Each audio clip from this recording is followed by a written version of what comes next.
Welcome to Raiders on the Record, the podcast featuring Hastings High School athletics. I'm Athletic Director Trent Hansen. My colleague Tim Hanneberg and I work together to bring you the stories of Raider sports. We are thrilled to share conversations with the athletes, coaches, and alumni that represent Raider Nation. Check back weekly and be sure to share this podcast with your friends in the Raiders Network.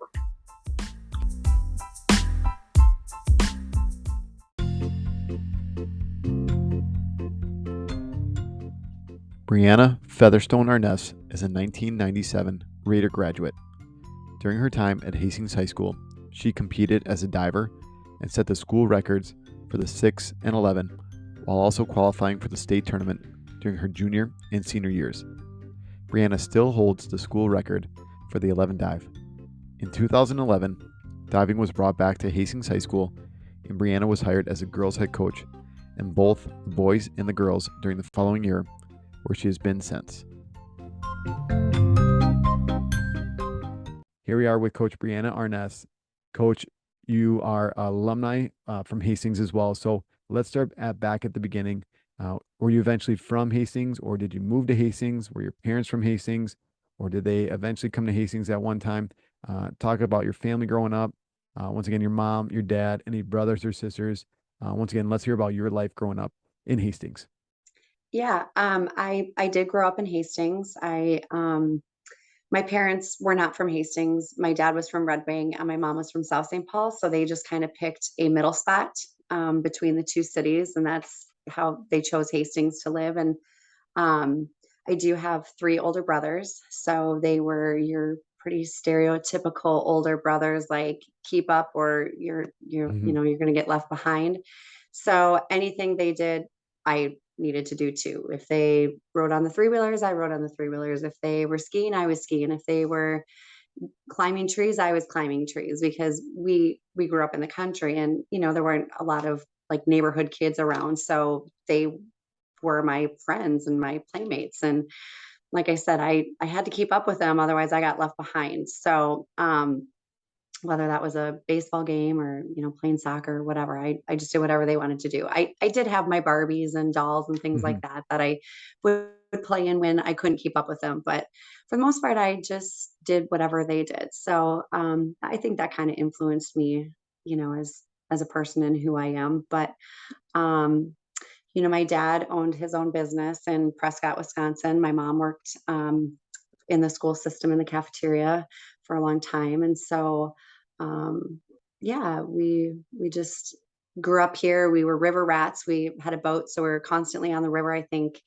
that's kind of where I developed my love of water and wanting to swim, and eventually later into diving. But yeah, my dad's side of the family had some educators on their side. My grandfather was a part of the Red Wing School Board for a period of time. My dad's brother was a swim coach down in Red Wing. He was really the first person that introduced me to the pool. He was the swim coach down there forever, and then eventually he became the athletic director, and then on to an assistant principal, or maybe even the principal, I can't remember. And then he retired several years ago. So yeah, and then my mom's side of the family was all from South St. Paul, and they had various professions and fields, but that's kind of my childhood in a nutshell, I guess. That's awesome. So once again, you are an alumni. So if you want to go through maybe your childhood or, middle school, high school, and then college as well, let's hear about the sports you played, and then any major kind of accomplishments that go along with the sports you played. Because I know you're still up on the record books here in the pool. So let's hear about your accomplishments in high school, sports you played. I know we just kind of mentioned it too, the in the rapid fire questions. Um, the relationships that you kind of built in Hastings. So those are always pretty special too. So let's hear about your sports that you played growing up. Sure. I kind of mentioned that we lived in the country growing up, and back in the Stone Age when I was in school, I didn't participate in a lot of sports. There wasn't really a ton out there that were being offered other than like, dance and swimming. And in sixth grade, I joined the swim team, and Kim Olson was the coach back then. She was a wonderful, wonderful lady. But I wasn't a great swimmer. I could swim, but I wasn't a great swimmer, and it was hard. And, all these kids had been swimming on haste for years and years before they even got to the middle school program. And so I was, pretty behind with that. And, I kind of looked at the end of the pool and I was like, I think I want to try that springy thing down there and see what happens. And so I started diving in sixth grade. And back then, the middle school and high school were kind of a similar program as far as diving went. There was just one coach, and he mainly focused on the high school kids, but he'd let us middle school kids play around a little bit too. And so Keith Keller was the diving coach back then, and he coached me throughout middle school and high school. Um, I eventually went on to the state meet as a junior in high school. I didn't do very well my first year there. Well, I didn't do well there either year, my junior or senior year, but it was just a big accomplishment for me just to even get to the state meet. I think I was the first girl in Hastings to ever make it to the state meet. So that was pretty cool. And then my senior year, I broke the 6 dive and the 11 dive school record. The 11 dive record of mine is still up there. I'm waiting for somebody to take that one down, hopefully soon, so people can stop seeing when I graduated high school. And then the 6 dive record was broken by one of my former student athletes, Emily Weldon, I don't know, 3-4 years ago. And then it has since been broken again by one of my other former girl divers, Annika Turberg. And that was 2 years ago, I think. So yeah, that's pretty exciting. That's awesome. So I think that kind of takes us to right now. So if you want to talk about your current coaching position at Hastings High School, and then anything that goes along with that as well, how long you've been in this position as well. Yeah, so kind of a funny story. So the back when I was diving, we didn't have a legal diving pool for diving. It had to be a certain depth, and because our pool was so old, we didn't have the right depth to legally have other schools dive at our pool. So we always had to go to other schools and dive.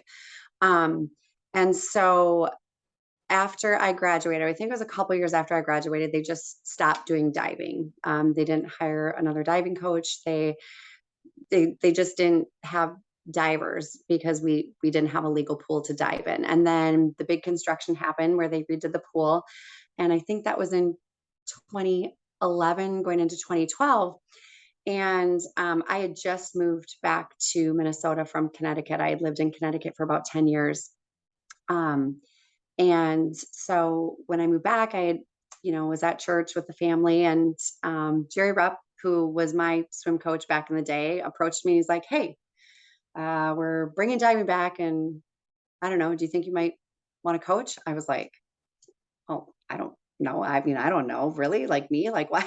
Hmm. Like I've never coached anything in my life." And so I was like, I don't know, just come interview for it, and we'll see what happens. And so I did. I went in and I interviewed for it. And so Katie McAlpin is the girls' head coach. Jerry is the boys' head coach.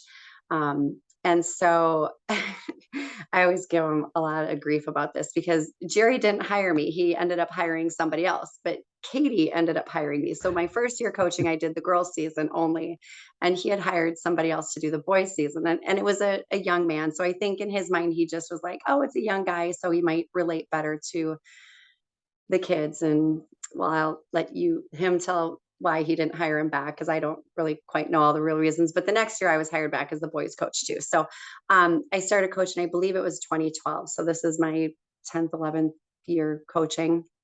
And I've loved every minute of it. It's been so amazing. And I can't tell you how much of a transformation I've made from my first day of coaching to like the coach that I am now.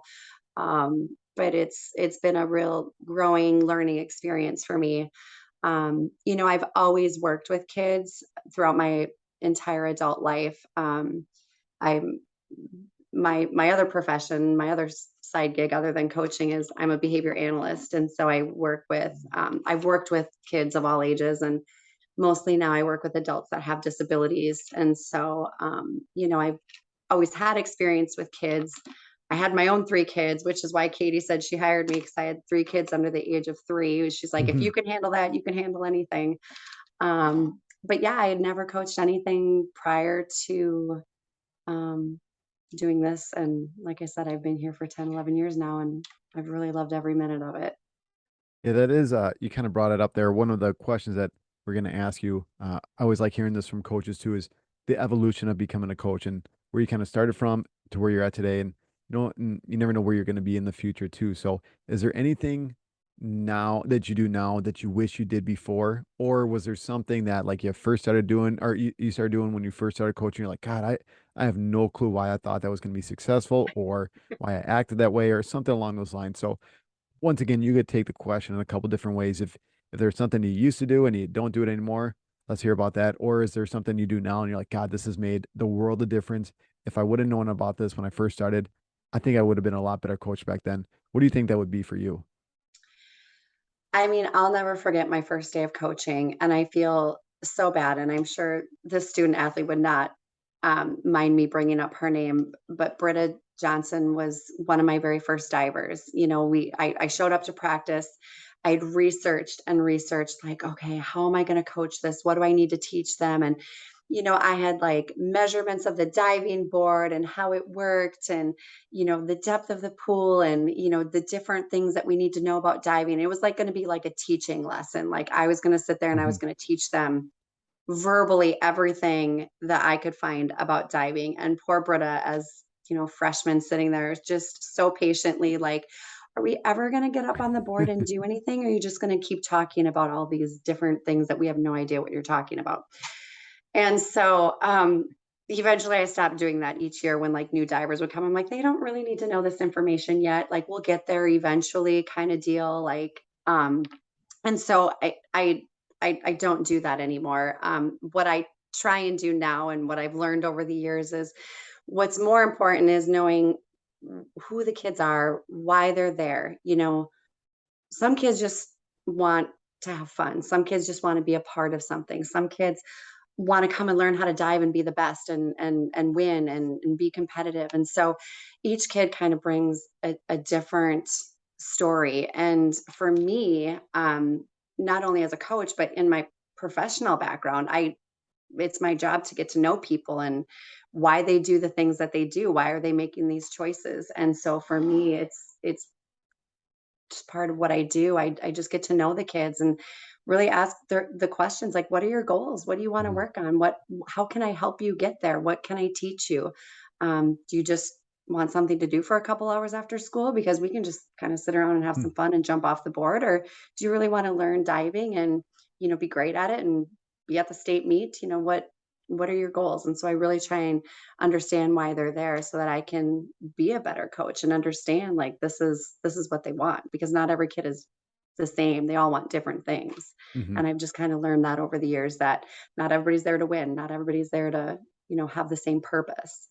So that's what I would tell myself 10 years ago when I'm trying to teach these stupid, boring lessons about diving that nobody really cares about. Hmm. One thing I didn't kind of prepare you for, but thinking about it now and getting to know the kids and why they're there, you're in a unique position where you coach both boys and girls, kind of in it is the same sport, but kind of, it's probably a little bit different for boys and girls, with what they can do or why they're there. But I guess I'm wondering is, what do you think the main difference is with coaching boys and girls in diving? Is there a main difference, or is there something that is kind of very, very different when you're coaching the girls versus coaching the boys? Um, there is, in a general sense, there is. Boys tend to have a little kind of craziness to them. They're more willing to kind of try some of the harder things and not really care how much it hurts. There are some boys that, don't like to, nobody likes to smack. Let me just be real. Nobody likes to smack. It really hurts and it leaves big welts on your body. But there are some boys that I've coached over the years that I just can't believe the things that they'll do, like just how far you can push them, Hmm. and they're going to do it. And there are some girls that I've coached like that too, that will just get up and just try and throw anything that you ask them to do.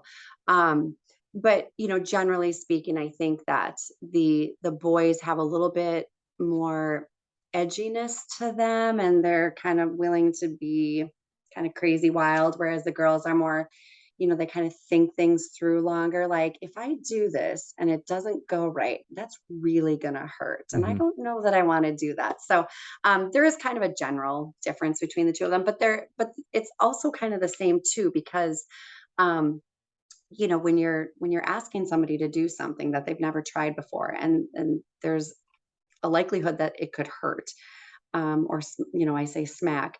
Um, Nobody wants to do that. So you really have to gauge, like, what is it that you want to achieve? And so I always have the kids at the very first day of practice. What are your 6 goals of the season? Whether that's to learn a new dive, or whether that's, a certain score, or whether that's something measurable that we know once you've done it, you've achieved it. And then I've got this big, like, board in the pool area where they choose these silly stickers that I've made, and they put them on, for achieving their goals. But they love doing that. Kids love stickers for some reason. They love these goofy little stickers that I Hmm. bought from Walmart, 8 years ago, and we still reuse them. And like, they're falling apart, and I laminated. Some of them are like little bump. Anyway, um, but so I have them do their goals so that I know what I can push them to do and what I can't, because I can always fall back on, well, isn't this one of your goals that you wanted to do? Isn't this something that you really wanted to learn? And then that's kind of how we motivate both sides for boys and girls. But um yeah, when you say, is there a difference? Yeah, there's a difference. There's always a difference between boys and girls, especially, middle school, high school age. And for high school, it's 7th through 12th for boys. I do a separate middle school program, so I get the 5th through the 8th grade girls, and then I get 9th through 12th for the high school. So it's nice for the girls because I can kind of start them out a little bit younger. I get those 5th graders, so they generally come to the high school season as having had been diving for 3 or 4 years prior, where the boys just get to start in 7th grade. So Hmm. but yeah, there's a little bit of a difference. Gotcha. Yeah. So I coach wrestling, and girls wrestling is starting to pick up here a little bit. We had about Yeah, 7 girls. So I'm quickly learning the difference between boys and girls, especially when it comes to coaching. So I kind of joke around, but it's a little bit serious too. Coaching my boys, I feel like when you're coaching them, you tell them to run through a wall, and they usually just grunt, and then they'll go do it. yeah, And then the girls, they want to know, why'd you pick that what wall, what color wall, what they have to yeah, wear when they go through the wall. And there's about 15 questions, but kind of what you talked about too is once they figure out all those questions, and they're very analytical and emotional about it too. yeah, Once you get past all that stuff, they're gonna do it just as good as the boys. So yeah, it's just kind of I'm learning how to do it, and I'm only 1 year in here, and but yeah, I feel like I'm growing. So when I get 10 years in like you, then maybe I'll uh, I'll have maybe a different answer, maybe the same answer. So we'll see how it goes. So yeah. it's kind of interesting though. Constantly evolving. Yeah, for sure. But it's kind of interesting to have that ability, to coach, both genders, and just kind of see the similarities and the differences between the two. And what, obviously they're going to do it in different ways, but eventually, just like you talked about, they're all going to have that same kind of goal. Each kid's going to have a goal, and they're all going to reach it in their own way. So it's really cool to kind of see them do that. So Yeah, it is. pretty neat. So you're at church, and Coach Rupp approaches you to come coach here. He didn't hire you, but we could talk about that. We'll take that up with him. So Yeah. why did you eventually say yes to coaching? So why do you coach, and what keeps you motivated kind of every year to keep on coming back and coaching these kids? Yeah, I mean, why do I coach? I coach because I want to be a positive role model for kids, and I want them to have a positive experience with sports. Um, I kind of have a unique kind of coaching experience because I do work with such a smaller group of kids. I mean, we're part of the big swim team. So we're there every day with all of the swimmers. But, generally speaking, I work with anywhere between 1 and 8 kids on a day-to-day basis. I mean, the middle school is a little bit different. I usually have about 27 kids who come out for diving. So I Hmm. kind of have my hands full with the middle school kids. But once they get to that high school level, last year for boys, I had one and a half divers, I'll say, because one of them started like halfway through the season. Um, but like the girls, and last year for girls, I pulled up 3 8th graders because everybody had graduated and moved on or tried different sports. So I do have a smaller group of kids to work with. So I do get to know them on a very personal level, and I'm giving feedback to them after every dive that they do. And so um I try and be really positive, even when it's not the greatest dive or if they're not doing it correctly. I try and give, a positive comment for every negative comment. But, I coach because I want to teach the sport. I had a love of the sport.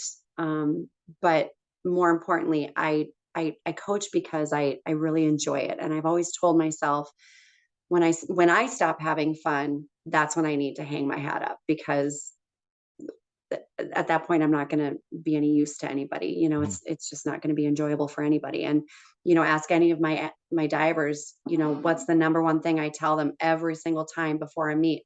What's the most important thing tonight? And they will shout it out, have fun, because I want the sport to be fun for them. Mhm. So when you first started coaching, your kids were very young. So I feel like maybe the answer for your most rewarding thing about coaching is now two of your girls are in the program with you. But if there's something else, you can answer it in a different way too. So what do you think maybe the best or the most rewarding thing about coaching so far in Hastings has been? um it's fun to be an alumni. It's fun to have gone through the program and come back and give back. I think that's rewarding for me, because somebody took the time to teach me and coach me. And, it was a very memorable experience for me. And I had a lot of success with it. And I guess I want to give back the same way. Um, I feel like had I started coaching maybe only last year, my girls, my two daughters who are on the high school program, I feel like maybe they wouldn't think it was as cool as me being a coach. But since I've been doing it since they were, super tiny, they just know that I'm a coach and then they kind of grew into the program. So I'm still somewhat kind of okay in their eyes and Hmm. they still like that I'm on the pool deck and I guess they kind of respect me as a coach. It's funny because my oldest Kira, she's a swimmer. She tried diving for a little bit and she just didn't have the guts for it. But my middle daughter Chloe, she every now and again I'll hear mom, mom. And I'm like, I'm Coach Brianna. Stop calling me mom on the pool deck. So I kind of have to try and separate the two. But it's always hard being a coach's kid too, right? They always kind of get the raw end of the deal. You're harder on them and you don't give them as much of attention as they probably deserve and need, but it's just the reality of it. So they Yeah. know. And it's pretty interesting too, like you just said, and I'm getting to know your kids a little bit now too, where Kira's a swimmer, like you said, and you tried swimming and it didn't work out for you, and then diving was your thing, and it sounds like Yeah. it was the exact opposite for Kira.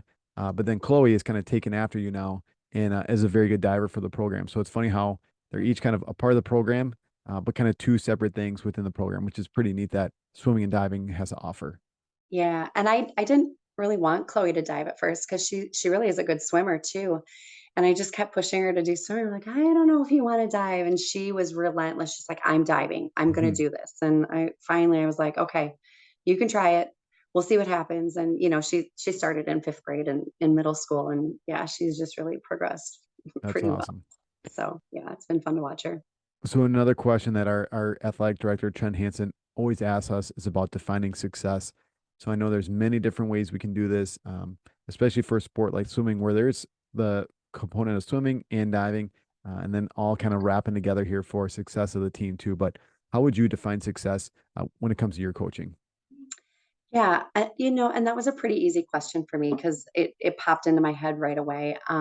So there's kind of two things for me. One is that the kids enjoyed their time and had fun. I mean, I can't stress enough about sports need to be fun. And then the second one is that they learned something from me. Whether that was just something about the diving in general, or if it was something about their performance, or if it was a character trait or skill that they learned from me. Um, One of the most rewarding things is like when a former student athlete will find me either on like a social media or like out about in town and they'll come up to me and they'll seek me out and be like, Coach Brianna, how's it going, and so many of them I still keep in touch with. And they've gone on to dive in college or they've gone on to coach somewhere down the road. So it's always kind of that seeing them give back is also successful for me too because I started that. I taught them. So that's Hmm. pretty neat for me as, an adult and a coach to know that that maybe was impactful for them and that they'll remember it forever. Yeah, I also think about the swim team right now. I think it's pretty interesting where our three main coaches are all alumni of the program as well. So I think it Mm, also talks about the strength of your program where those swimmers and divers are having a positive experience and they want to come back and give back to the next generation, just like you were just talking about too. So it's pretty neat when we have those alumni coming back and taking hold the reins and giving back to the next generation. So pretty unique. yeah, yeah, it is. So you've talked about a couple of coaches you had growing up. Um, if you want to go into detail more about them, that would be great. But let's hear about a coach that was in your life, had a really big impact on you, maybe taught you something that really stuck with you, that you've taken the rest of your life and tried to employ in your life. So who would that coach be that you maybe looked up to or admired growing up? Well, I can tell you that probably my uncle Donnie, who was the swim coach down for Red Wing, he first of all was like the very first coach that I really ever had. I mean, I remember going down to the Red Wing pool as a really young girl and really, wanting to go on the diving board and him giving me that feedback and positive encouragement. And so much so that, when I was diving in middle school, I mean, I remember competing against Red Wing. We would go down there, they would come up here, and he was always my uncle first. So I would step out on the pool deck and, he'd greet me like he would any other way when I used to see him. And then I remember him being on the sidelines cheering for me as the opponent, but also because he was just a great coach and he wanted success for people. He wanted people to do well, whether that was on his own team or an opponent's team. And I remember that feeling and feeling like that's really cool because we're supposed to try and beat them and they want to beat us, but he's cheering me on and just being a good role model and a good person and a good coach. And so I think that has been pretty impactful for me. And you go through coaches, and even I can remember back in my high school days, I remember coaches that I didn't like, and I was like, "Oh, I would hate to have them as my coach." Like, "Oh, I don't know how you dive for him or her." And one particular one who I felt in high school I didn't like, but now as an adult coach, I respect the heck out of him. And it's a coach from Woodbury, Rick Light. He back in my high school days, he was super intimidating. He always looked so mean, and it wasn't until I got to know him as an adult. I'm like, this guy is really neat, and he really knows how to coach kids and get them motivated. And he knew nothing about diving. He was not a diver. They just needed a diving coach back then, and they asked him to do it, and he learned about the sport and, you know, produced some really great divers and still produces some really great divers that come out of Woodbury. And so it's been really fun to watch him. And now as a coach, when he's complimenting me on some of my divers, I'm like, that feels hmm good. That's really neat that you can, you know, transform in somebody else's eyes from somebody who you know, don't really like to somebody who you really actually respect. So I see a lot of that too. A lot of the things, oh, no, I don't think I would coach like that. And I don't think I would give that kind of feedback. So, that's been a growing opportunity for me too. That's great. So you've talked about a couple of the coaches that you are currently coaching with. Anyone else that you want to talk about that's had a really big impact on your life? And once again, you've named some other coaches like the coach from Woodbury. So any other coaches that you've kind of worked with, had a positive impact on your life, maybe taught you something that you kind of employ in your coaching repertoire every single day. So who would that influential assistant coach be or kind of head coach that you've been working with?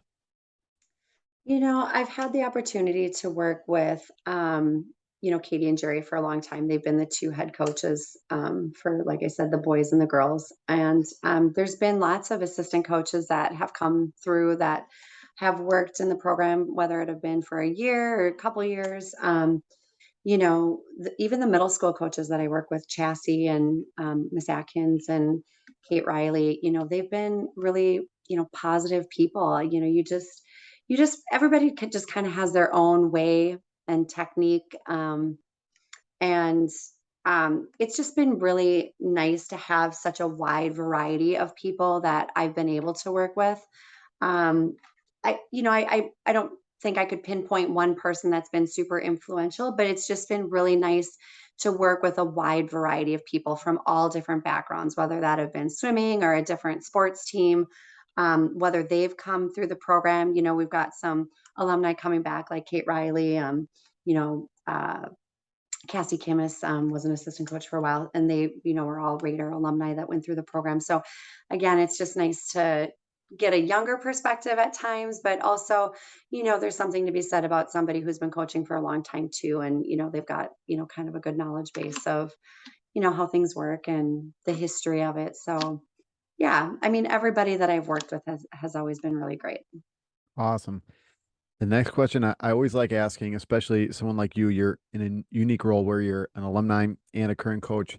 So I love hearing about an opponent or event that always brings the best out of people. So I feel like the alumni that I interview, it's always Park. It's the rivalry with Park is always something that always people always look forward to.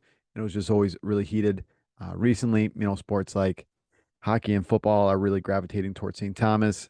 So it's always interesting then to hear about individual sports versus team as well, where I think a lot of our track guys are always just trying to peak for the section tournament or the conference tournament, kind of depending on their goals. So swimming is kind of unique where you're you're a team, where you're competing against another team, but you're really kind of competing against yourself too, when you're swimming. So who is maybe an opponent or an event that you really look forward to as a coach? And if you want to talk about as an opponent or as a athlete back in the day too, we can go back in the history time or history books too and hear about that. So someone that you maybe look forward to or an event that you look forward to as a athlete and now as a coach. Back in my day, our huge opponent was Woodbury every year. I mean, Woodbury had really great swimmers, really great divers, and so that was always our biggest rival back then. And we do go against them, but not in our conference or our section. And so it's more of just for fun, like getting together for a non-conference meet or one of our invites that we do. And they're still really good. We had a meet against them, the Hastings invite at the beginning of the season, and they won. So they still have a great team. Invites are scored out a little bit differently than a dual meet. So I think had we gone against them as a dual meet, we probably would have beat them. But so that was the big thing back then. I would say now as a coach, my most favorite event is probably sections. It's the only event that I get nervous for. And I think it's because, throughout the season we work so hard and we practice, and we do all these dual meets and those are great. And we have a very strong girls and boys team for swimming and diving. The divers are getting really good. Um, but the section meets makes me nervous because I want them to do well. And at that point, it's just kind of out of my hands. Like what happens is what happens. I've done all I can possibly do to prepare them for this meet because I know that a lot of them want to advance to the state meet. And so for diving, the top four advance to the state meet. And the last several years, I've had a couple state participants, which has been super fun. But it gets me riled up. It brings me back to like when I was diving in high school and how I would get nervous for the section meet. But again, as a coach, like I look forward to it, but it's the only one that I get like sweaty palms, and I sit there and think, okay, what should I have done differently? Like, how could I have change the outcome of this? And I just have to remember I did everything I could, and it is what it is, and it's going to be what it's going to be. And as much as I stress about it, I really do enjoy it too. And Mhm. and all the section coaches that, we all come together and we, talk about the season and the divers, and it's good camaraderie for coaches too. For sure. I know that feeling. It's like that just a helpless feeling of Yeah. coaching, and just like you're saying, you put all that time and energy, and the kids put in more time and energy than us, Yeah. and you just want them to do the best. You look forward Yeah. to it, but then you're kind of really happy when it's done too. So For sure. yeah, so For it's a good feeling. Yeah. Last couple questions then for you, coach. So you've had about 10 years of experience here in Hastings and numerous years of experience as an athlete yourself. So thinking about our parents and coaches out there, if you had to give them a couple pieces of advice, what do you think it would be? Um, so so for the parents or coaches, I think the biggest thing that I've learned is that it's important to let the kids have some power and control in their sports, whether that is, for diving, especially letting them pick their list each week, because each week they have to choose 6 dives to compete. letting them have the power and control in that. Like, what do you think your best dives are? What is your goal? Is your goal for a best score here? Is your goal to try this new dive that you've been Hmm. working on? So giving them some power, because I think that gives them some control, and the outcome is based on their decisions. Um, and I also think it's important to admit when we're wrong or when we've made a mistake. Um, you know, we've made a bad call, we can apologize for it. Like, yep, that probably wasn't the best move that we've done, but we've learned from it. And here's what we're going to do moving forward. And I think that that's important, that they see that you as a coach aren't perfect and that you do make mistakes sometimes too, because we do. And we don't always maybe make the best calls. And, we sometimes might have some regrets, but it's good to grow from that. So I think those are probably the two pieces of advice, at least kind of for coaches. For parents, it's, be a parent, don't try and coach your kid. That's my job. That's what I'm getting paid for. That's what I love to do. So you just get to be the parent, and you just get to be proud of them, and, congratulate them on their successes. And so those would probably be my pieces of advice for Awesome. coaches and parents. Same kind of question now, but then for a student athlete. So all your years of experience, your years as an athlete, this could be kind of kids that are coming up in your program, maybe kids that are younger than that. If you had to give them a couple pieces of advice, what do you think would be? Yeah, that one I thought about for a little bit. But again, and I coach this and I preach this every single week. The biggest thing is to have fun. You have to have fun, because if you're not having fun, then why are you here? And you're not going to want to do it. You're not going to want to be motivated. You're not going to, really excel if you're not having fun. So we have to make it fun. And if it's not fun, you have to tell me, because then we have to figure out a way to make it fun. And Mhm. sometimes I let the kids like come up with their own games and their own things, like, hey, what would, choose your last fun dive, or, let's play a game the last couple minutes of practice. And then the second thing is to communicate and to voice your concerns, your frustrations. Don't be afraid to talk to me. If you don't like the way something is going, come and tell me so that we can work on it. Because again, if there's something that's stressing you out, if there's this new dive that, I've been kind of pushing you to do, and it's something that is really freaking you out or stressing you out, tell me, because I don't want to make you do something that you don't want to do, because that's gonna make you go away. And so I always tell them, just talk to me about it, because I'm very open. And because I do work with such a small group of kids, I think for the most part we do have a pretty good open communication, and they tell me when they don't want to do something. But yeah, I don't. So I always tell them, okay, don't tell me no, tell me in a different way. Like, I feel scared to do that right now, but maybe I'll try it later. But don't just straight up tell me no. Like, give me a reason why you don't want to do it, or why you wouldn't want to try it. So I always make them come up with creative ways to, when I ask them to do something and they don't want to, like, okay, don't tell me no, just say it in a different way. So they Oh, get that's pretty great. creative with that. Perfect. Coach, that's all the questions I got for you. The last thing we always do is just turn the microphone over to our guest. This is a time if I forgot to ask you any questions and you had something really good to say, you could go for it. There's something else on your chest, you could go for it. Any shout outs or anything like that. Like I said, the microphone is yours and you can go for it. Thank you. I think for me, the way that I like to close out is just, I coach because it's fun. And I always told myself when I stopped having fun, I wouldn't do it anymore. I love the sport. I love working with kids. Um, I learn something new every single week, every single year. Um, I always try to grow as a coach and learn, and a lot of things I learned from the kids, a lot of things I learned from other coaches. I can tell you I'm not the best diving coach out there, but I hope that I'm a good motivator. I hope that I'm a good role model. I hope that they remember positive things from when they leave my program, whether if they stay for a year or 5 years or 6 years. It's been great having the opportunity to work with these kids, some of them since they were fifth graders, all the way through the program. So you really get to know them, you get to know their families, and I've just enjoyed all of that so much. And again, I wouldn't be here if I didn't enjoy doing it. And so I keep coming back for more. Perfect. Thank you. You're welcome.